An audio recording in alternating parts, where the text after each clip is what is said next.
and welcome to another session on women's writing. We continue with garden, the garden party. We had started with the garden party, and we reached up to uh, where the section where Laura gets a phone call from her friend Kitty, and she rushes off to take the call or to attend to the call. Anyway, we shall continue the short story, but let us look at the story up to what or where we stopped. Let's have a critical understanding of the story up to where we stopped. That is up to when Laura goes to the room to take the telephone. So far we see Laura from the beginning, who tries to imitate her mother in dealing with unfamiliar men. Now, before that, let me show you the picture of the Caracas. Now, this is the picture of the Caracas.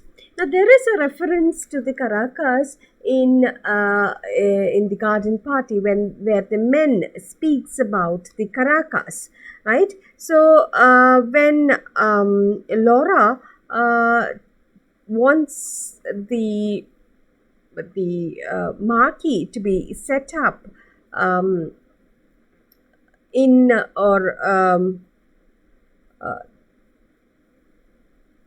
that is next to the when she wants it to be set up next to the lily lawn, the men tells her that they feel that the right spot is to set it next to the karake tree. Now look at this karake tree, for instance. Now karake tree here stands as a symbol. It stands as a symbol for the parents. And marquee, sorry, not the parents. Karake tree stands as a symbol for children. It is a symbol for children, and the marquee that is going to be set up next to it is going to be the symbol for parents. So she says, against the Caracas, then the Caraca trees would be hidden, and they were so very lovely with the broad gleaming leaves and the clusters of yellow fruits. They were like trees you imagined growing on a desert island, proud, solitary, lifting their leaves and fruits to the sun in a kind of silent splendor. Must they be hidden by marquee? Now there is an indirect reference here.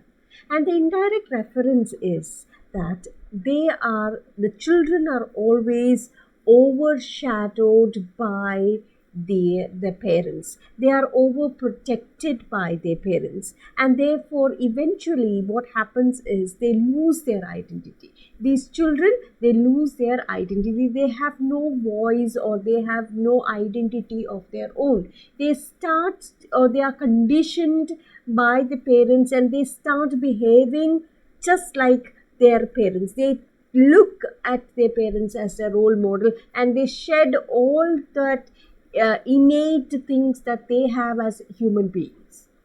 Their human traits, the qualities that they have, are all shed because of these of the overprotection of the parents. So here, the marquee that is going to be set up next to the karake tree, the tree stands as a symbol for children, and the marquee that is going to be put up, see, this is the picture of the marquee, and this is going to be put up next to the tree, and the tree will be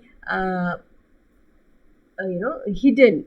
The view of the tree will be hidden. So that shows that the parents, their overprotection, over pampering, and also the overbearing attitude of their parents can come or can hinder the progress of the children, the mental progress of the children. So this is how it would be. The karake trees are hidden. Now look at this is just a picture of a wedding picture that I took from the net, but that I felt is a very good symbol. See the karake trees here, those small fruits, yellow fruits. They are in the beginning they are green and then later they turn yellow. These look at how the marquee, that tent, hides or rather obstructs the view of the karake tree. The tree stands hidden under the shade of the marquee. So marquee stands as the symbol for the overprotection of the parents, and karake is a symbol for children. And therefore they are conditioned and they lose their individual traits. Okay, they have no individuality of their own. They stand as shadowed by the overprotection of their parents. So that's one symbol that you have to note in this section. And this comes as a question also. You must include it in your answer. So that's what I said. Karake trees, the desert island marquee. The narrator says that the karakes were like the trees you imagine growing on a desert island, proud, solitary, lifting their leaves and fruits to the sun in a kind of silent splendor. Must they be hidden by a marquee? So the Sheridan children, of course, are somewhat isolated on their parents' estate. They are protected, overprotected. They are not allowed to mingle with others. They are not allowed to mingle with the commoners. They are protected from the outside world. Therefore, the trees could be the children. Here stands for the Sheridan children, and the desert island is the Sheridan estate. Sheridan estate. So the desert island that Catherine Mansfield is speaking about, imagined growing on a desert island here, is a reference to the Sheridan estate, which stands alone, which is isolated. It actually stands next to, or just only a road divides this Sheridan's estate with the common folk, and they don't mingle with the common folk. So very soon we'll see Scott and his family. They live next door. They are their neighbors, yet they have no connection with these neighbors because they belong to the common. They are commoners, or they belong to the labor class, and therefore even the children are not allowed to mingle. And therefore, this can be seen as what? This can be seen as this estate can be seen as the desert island, and these trees are the karaka trees can be considered or thought of as plants or trees growing on this desert island, which are overprotected by the marquee, and marquee stands as the Sheridans, the parents, Mr. and Mrs. Sheridan, who do not allow their children to mingle with the outside world. So, therefore, the trees would be the children, the desert island, the Sheridan estate, and the marquee is the overprotection of the parents. So, let's move on. So, we saw, what did we read last time? We saw that Laura has rushed off because Meg is busy, Joss is busy, and therefore mother has suggested to Laura to look into the matter because she's the artistic one, and therefore Laura rushes to the garden, unmindful of the bread and butter that she has with her, and she also finds it as an easy excuse to eating outside. Again, I told you that that is considered not a good etiquette to eat outside, not good manners to eat outside. So that's what the commoners would do, eating an apple while walking through the road. These are all symbols that stand for the commoners, and the Sheridans are not to copy them. So all these are small symbols. You have to pick out all these things have to see them as symbols. So far we see Laura, who tries to imitate her mother in dealing with unfamiliar men, because her family is the only role model she has for interacting with others. She looks upon her mother. She tries to imitate how Mrs. Sheridan behaves. Okay, and she's isolated from the rest of the world, rest of the common man, the average people. All right. However, it is notable that when she stops being herself and starts being her mother, she is literally unable to speak. We saw that there, right? She tries to order to the men, as to where they must put up the marquee. She, good morning, she said, copying her mother's voice.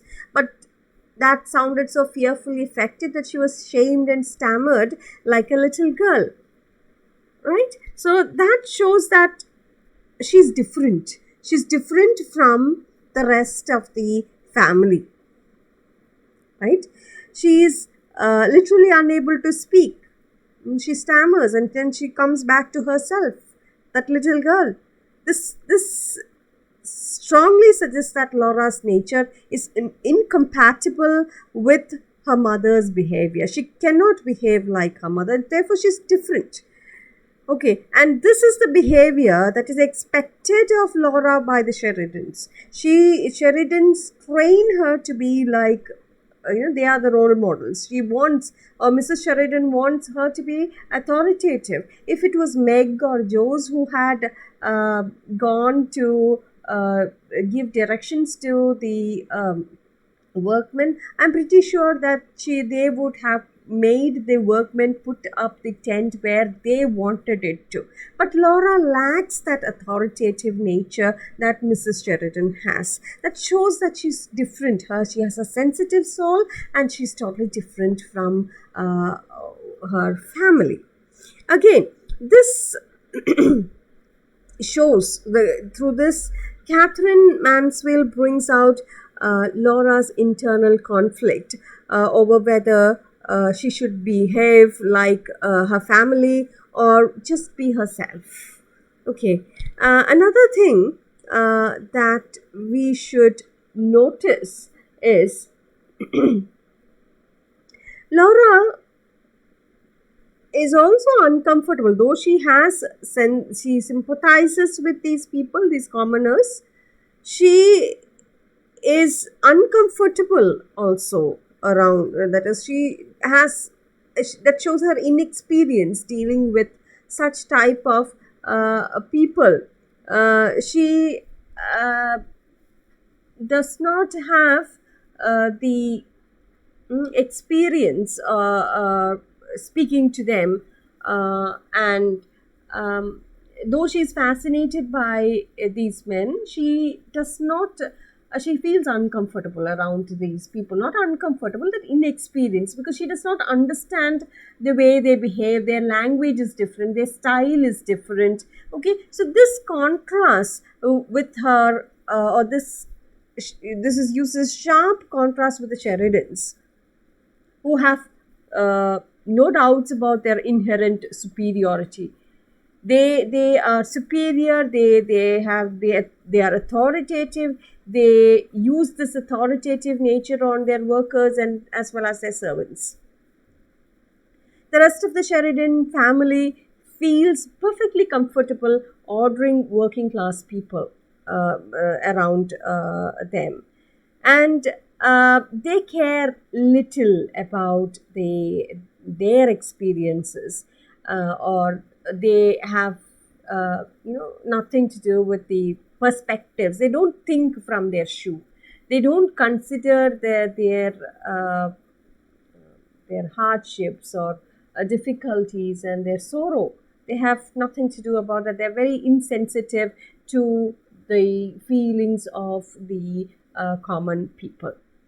Even though the narrator suggests that Laura understands the workman's bank slap comment, we very clearly, through Catherine's, through Laura's comment, we understand that she has not understood this language of the commoner at all. Now look at that bang slap comment for a moment.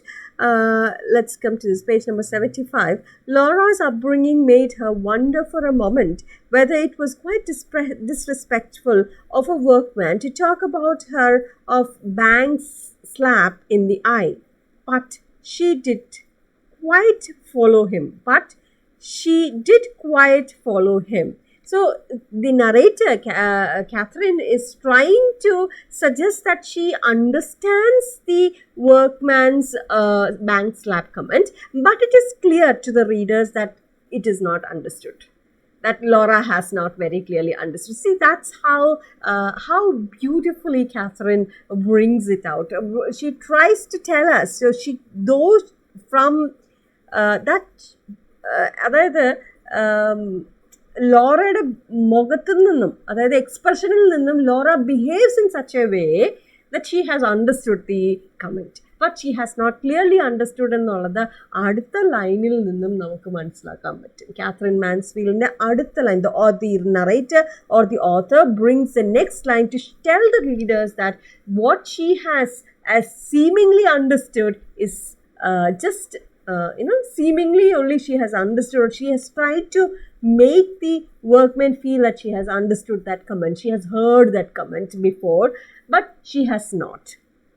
Because look at where she says, oh, the corner of the tennis court, she suggested, but the band's going to be in one corner. That clearly shows that she has not understood exactly as to what these people had or had been telling them. They were speaking about the karake trees, that the marquee shall be put under the karake trees. But Laura speaks about the tennis court. Okay, so that shows that she is not, or she has no experience listening to such comments. These comments are like colloquial language used by the commoners, and therefore she is absolutely she has not heard such comments before, and she kind of feels that it is it is disrespectful to talk to a young woman of her upbringing in such a colloquial way. All right, so again through this, Catherine is trying to bring out that divide, that rich-poor divide, the aristocratic and the commoner divide. Okay, all right. Laura's desire to understand the workmen is undercut by her class background, which makes her unable to understand what they are actually saying. So it is because of her class background, she's from the aristocratic family and a very rich family, that she's unable to understand such colloquial language. Okay. Now also you must note that and there's the whole section abounds with symbols that indirectly again points to this theme of rich-poor divide, how the Sheridans are different from the rest of the common folks. Note how the writer narrates an instance where the workman's ability to appreciate the beauty of lavender plant, it actually surprises and delights Laura. Okay, which points out to, which again points to her difference, or to how she's different from the rest of the Sheridan family. Now, lavender is a very common flower. It's a common flower that grows everywhere in the European countries, and it is considered as a common flower that would grow in any garden, and therefore she appreciates the lavender not for being common or being rich or nothing of that sort. She appreciates the lavender for its existence. the very existence of that flower, the very beauty of that flower, the very scent of that flower. But on the other hand, her family, on the other hand, uh, they have grown only flowers like roses, and that too rich, expensive type of roses, lilies, and such flowers that are considered very, very artistic and very elegant and expensive and aristocratic. Okay, even in flowers, you have that category where you find very expensive flowers grown in some of the gardens, where and they don't grow uh, such flowers in the like the common flowers are not grown in the rich households. They consider it very common and lowly, and therefore such flowers like lavender and all are not grown there. Okay, so here Laura is able to appreciate the workman's, or she appreciates uh, his ability to the workman's ability to appreciate this natural beauty, that common that so therefore we understand that this girl has absolutely no experience with dealing with common man. Their ways are different, and each way they behave, they talk, all this surprises and fascinates Laura. Mm. So also by getting the protagonist, that is Laura, to notice this, the writer tells us more about the character of Laura, how Laura is different from her family, how she appreciates lavender for its existence, and so on. Okay, so let's move on. Uh, in this moment, her internal monologue diverges sharply from her external appearance. So deep inside what she is going through, she wants to be a common girl. So her internal monologue is all about being common, being just a human being, just being human, just being simple, just being ordinary. But that has a sharp contrast with the external appearance of Laura. Laura is elegantly dressed. She has all the mannerisms of an aristocratic girl. So this internal monologue, it diverges sharply from her external appearance, and she is delighted. Even though the workmen wonder whether everything is wrong, like they are like wondering why is she behaving so eccentric, though it's not written there. They might be behaving they might think that she behaves in a different manner. She's trying, that's only because she's trying to look like, or trying to behave like an ordinary person, but that's not working. Okay, and they must be wondering whether everything is quite all right with her. That this suggests, this conflict suggests that her inner life is quite different from how her circumstances make it appear.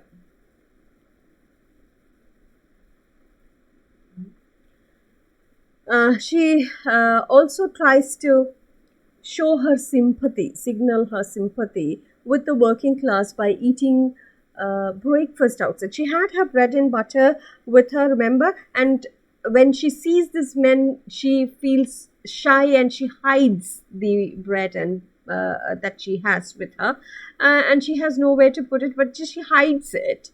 Right? That's because of her class consciousness. She is an aristocratic woman and she has to behave like that. But now, what she does is, in order to signal her sympathy with the working class, she tries to take it and show them that, okay, I am also one among you. And she takes a bite of the bread while she's looking at the picture or that picture which the workman shows her. But the workers probably don't understand the message she's trying to say. Uh, so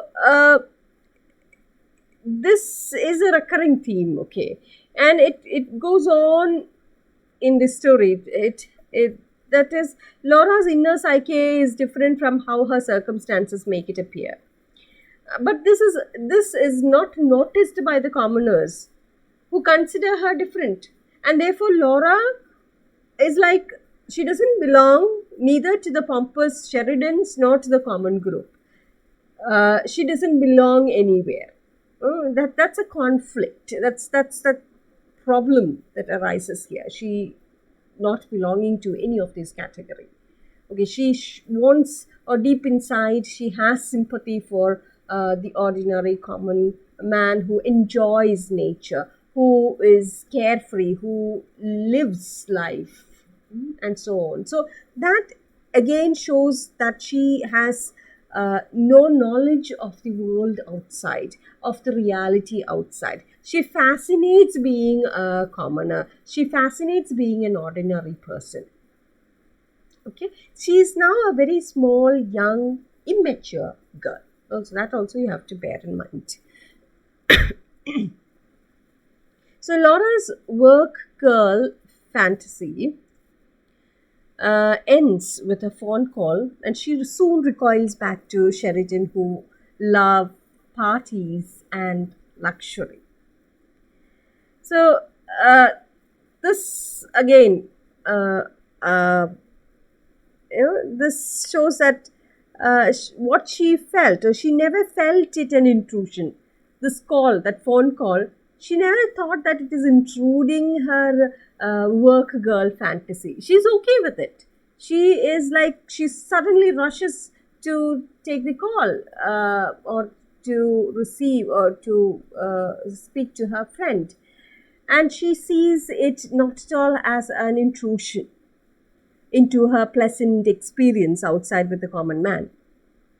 Uh, and when she walks in, she becomes that, she soon becomes that Sheridan again, who loves parties and luxury, and she has forgotten completely about being being ordinary, being simple. All her work girl fantasy is over. So she is a mixture of both the extreme, or not extreme, sorry. She is a mixture of both the aristocracy, as well as she also wants that ordinary, normal. She wants to live a life which is very ordinary and normal. She loves that. She sympathizes with the common folk. Okay.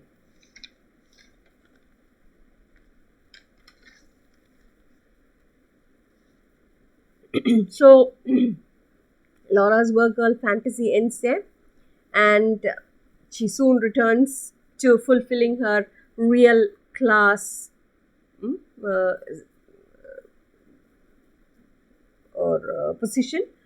Her ability to speak like her mother without stuttering comes out when she speaks to, or when she talks to Kitty. The way she talks to Kitty shows that she recoils back to how her mother. She just imitates her uh, her mother. Uh, Kitty, good morning, dear. Come to lunch, do, dear. Delighted, of course. It will only be a very scratched meal. Just the sandwich crust and broken marine shells and what's left over. Yes, isn't it a perfect morning? You're white? Oh, I certainly should. One moment, hold the line. See, the way she speaks, the way that shadows how that shows how Mrs. Sheridan speaks. So that brings out her ability to speak like her mother without any stuttering, and she recoils back to what she is suddenly forgetting everything about her sympathy for the common man. Okay. And look at Mrs. Sheridan's comment, by the way. Mrs. Sheridan's voice floated down the stairs. Tell her to wear that sweet hat she had on last Sunday. And Laura conveys the message. Mother says you are to wear that sweet hat you had on last Sunday. Good. 1 o'clock. Bye bye. Okay. So that shows Mrs. Sheridan's comment about the hat shows her desire to control others and also her concern with appearances. That speaks a lot about Mrs. Sheridan. Okay. Mrs. Sheridan loves to control. Oops, I'm sorry with the spelling.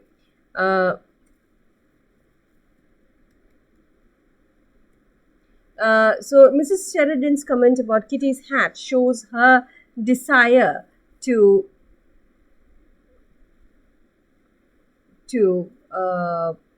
control others and her concern with appearances. While Laura's sensitivity to the blowing wind demonstrates that she finds beauty in the everyday, the common things, the ordinary things, the ephemeral things. Okay, the common ephemeral things. Okay, so we'll stop here and we'll start the rest of it in the next class. We'll begin the next section of the short story in the next class. So I hope you understood. So till then, thank you and keep safe.